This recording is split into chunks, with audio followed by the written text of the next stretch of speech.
Selamat pagi teman-teman yang terkasih dalam Tuhan. Mari kita tenang, kita akan memulai ibadah pada pagi hari ini. Mari kita angkat satu pujian yang berjudul Kusiapkan Hatiku ya Tuhan.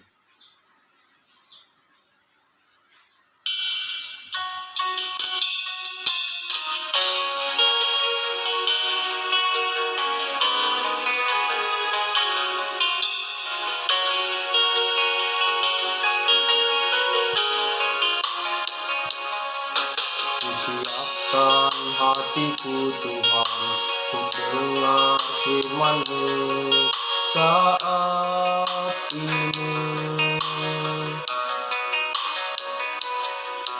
Kusujud menyembah-Mu Tuhan untuk hadirat-Mu saat ini.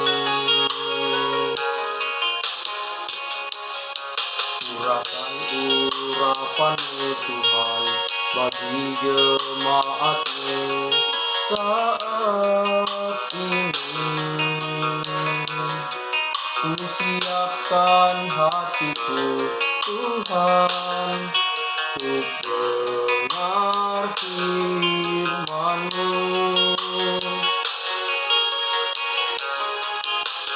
Firman-Mu Tuhan tiada berubah,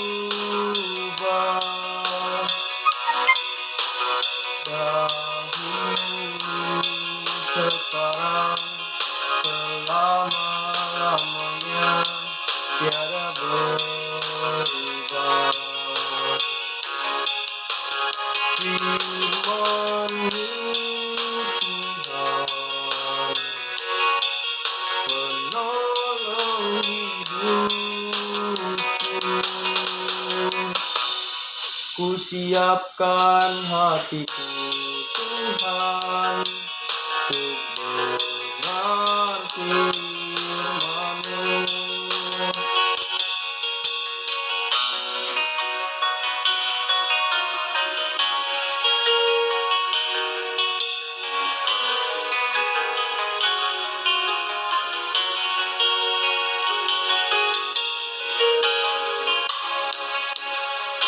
Kusiapkan hatiku Tuhan untuk dengar firman-Mu saat ini. Curahkan menyembah-Mu Tuhan masuk hadirat-Mu saat ini. Curahkan urapan-Mu Tuhan bagi jemaat-Mu saat ini. Kusiapkan hatiku Tuhan untuk dengar firman-Mu. Firman-Mu Tuhan tiada berubah, dahulu sekarang selama-lamanya tiada berubah. Firman-Mu Tuhan penolong hidupku. Kusiapkan hatiku Tuhan untuk dengar firman-Mu.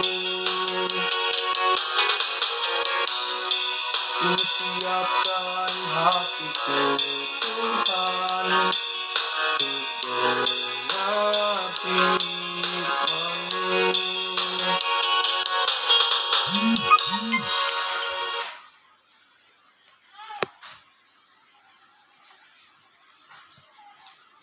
Ya, sebelum kita mendengar firman Tuhan, marilah kita satu dalam doa.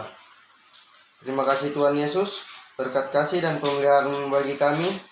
Khususnya Engkau sudah mengumpulkan kami kembali di tempat ini untuk memuji dan memuliakan nama-Mu. Khususnya saat ini, kami akan mendengarkan firman-Mu. Berkati kami agar layak untuk menerima firman-Mu di dalam kehidupan kami. Dalam nama Kristus kami sudah berdoa. Haleluya. Amin. Ya, mari kita membaca firman Tuhan dari Roma pasal 12 ayat 1 sampai ayatnya yang kedua. Firman Tuhan. Karena itu, saudara-saudara, demi kemurahan Allah aku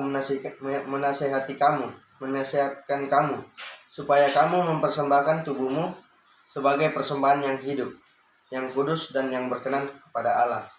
Itu adalah ibadah yang sejati.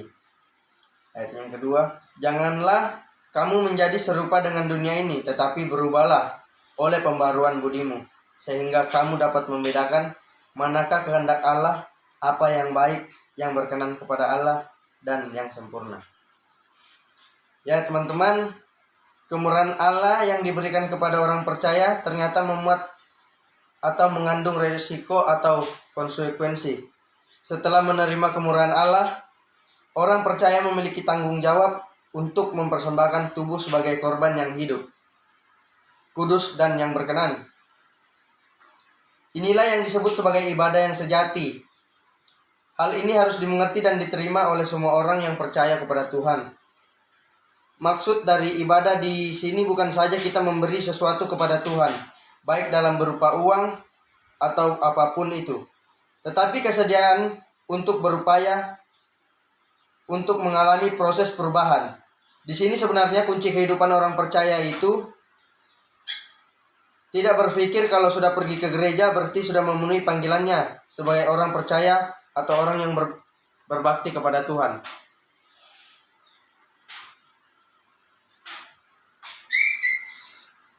Secara benar atau dianggap sebagai ibadah yang sejati. Kita tidak boleh memiliki cara berpikir seperti cara-cara agama pada umumnya, yaitu mereka tidak mengenal kebenaran di dalam Injil. Biasanya mereka merasa sudah beribadah kepada dewa, ilah, atau Allah yang mereka sembah karena sudah melakukan sesuatu ritual dan seremonial. Sesungguhnya ibadah kepada Tuhan atau kebaktian yang benar kepada Allah tidaklah demikian. Ibadah yang sejati atau kebaktian yang benar adalah ketika seseorang mempersembahkan tubuh sebagai korban yang hidup dan kudus dan yang berkenan kepada Allah, serta berkeadaan pola berpikir yang tidak sama dengan dunia ini. Bisa kita lihat dalam Roma pasal 12 ayatnya yang ke-1 sampai yang kedua. Kata beribadah dalam Roma pasal 12 ayatnya ke-1 adalah latreia, yang lebih berarti melayani. Kata ini juga digunakan oleh Tuhan Yesus dalam Lukas pasalnya yang keempat ayat ke-8 ketika Yesus menangkis bujukan iblis untuk mengingini dunia ini. Yesus berkata, ada tertulis engkau harus menyembah Tuhan Allahmu dan hanya kepada Dia sajalah engkau berbakti. Kata berbakti dalam ayat ini sama dengan kata ibadah dalam Roma pasal 12 ayatnya yang ke-1. Persembahan yang berkenan artinya bahwa seluruh tindakan hidup kita dengan tubuh ini selalu sesuai dengan pikiran dan perasaan Allah. Dalam hal ini, seluruh penggunaan tubuh harus sesuai dengan kehendak Roh Kudus. Hal ini dapat dilihat dengan jelas melalui tulisan Paulus dalam 1 Korintus pasalnya yang ke-6 ayat 19 sampai 20. Atau tidak tahukah kamu bahwa tubuhmu adalah bait Roh Kudus yang diam di dalam kamu, Roh Kudus yang kamu peroleh dari Allah, dan bahwa kamu bukan milik kamu sendiri, sebab kamu telah dibeli dan harganya telah lunas dibayar. Karena itu, muliakanlah Allah dengan tubuhmu. Dengan tubuh kita dibeli oleh Tuhan Yesus, maka hanya Dia yang hendak menggunakan sesuai dengan kehendaknya. Jika tidak, maka berarti memberontak. Amin. Mari kita satu dalam doa. Tuhan Yesus, kami sudah mendengarkan firman-Mu. Mampukan kami untuk melakukannya dalam kehidupan kami sehari-hari. Ampuni kami ya Tuhan, dan terimalah doa kami. Dalam nama Kristus Yesus kami sudah berdoa. Haleluya, amin. Mari kita angkat satu pujian yang berjudul Terima Kasih Tuhan.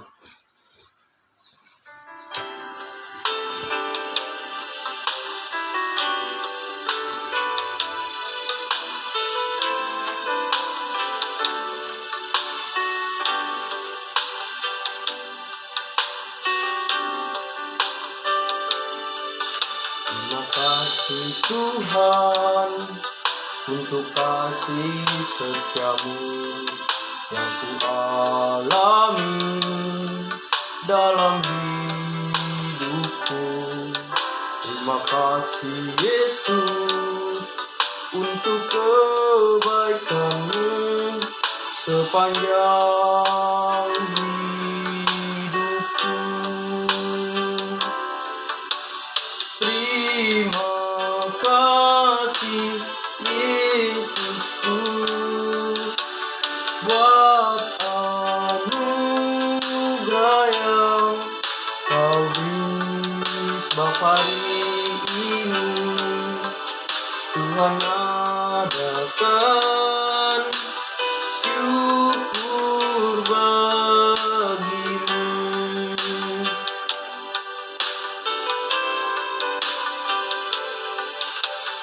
Kasih Tuhan untuk kasih setiamu yang ku alami dalam hidupku.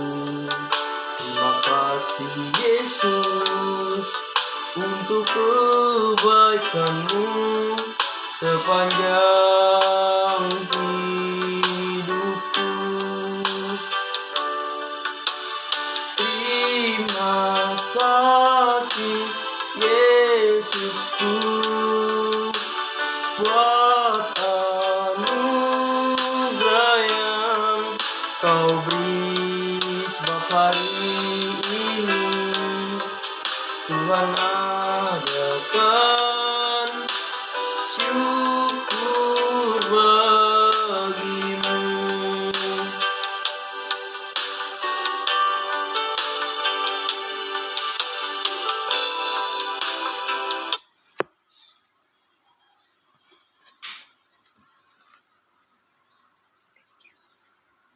Nanti kan sudah.